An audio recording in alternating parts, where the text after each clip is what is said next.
नमस्कार दोस्तों, पीछे के वीडियो में मैंने आपको भारतीय दंड संहिता आईपीसी की धारा 3 और 4 के बारे में बताया था।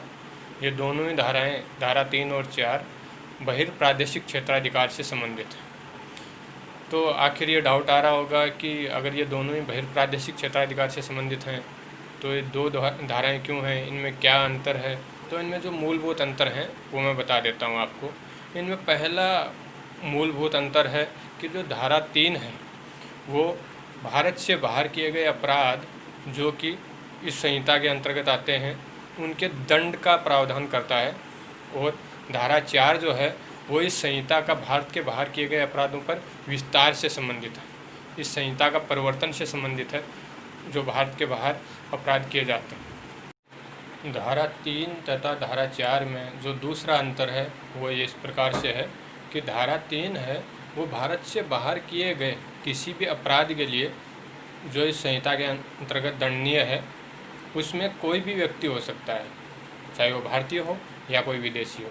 ये भारतीय तथा विदेशी दोनों के ऊपर लागू होती है।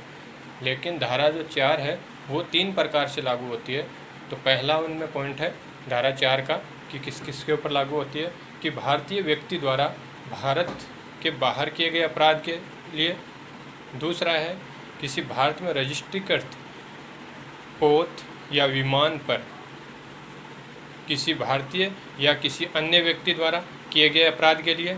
और तीसरा है कि भारत से बाहर, भारत की सीमा के बाहर किसी व्यक्ति द्वारा भारत में किसी कंप्यूटर को लक्षित करने के लिहाज से किए गए अपराध कार्य के लिए धारा 4 लागू की जाती है।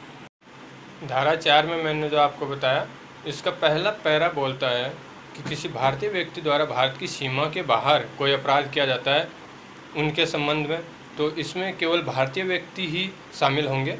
लेकिन इसके पैरा 2 जो बताया गया है उसमें है कि भारत में रजिस्ट्रीकृत किसी पोत या विमान पर किसी व्यक्ति द्वारा किए गए अपराध के लिए, तो इसमें भारतीय भी हो सकता है और विदेशी भी हो सकता है।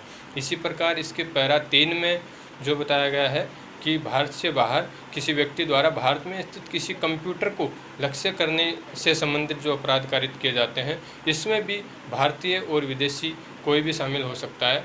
तो इसका पहला पैरा है वो केवल भारतीयों के लिए है, दूसरा और तीसरा भारतीय तथा अन्य विदेशियों के लिए भी है।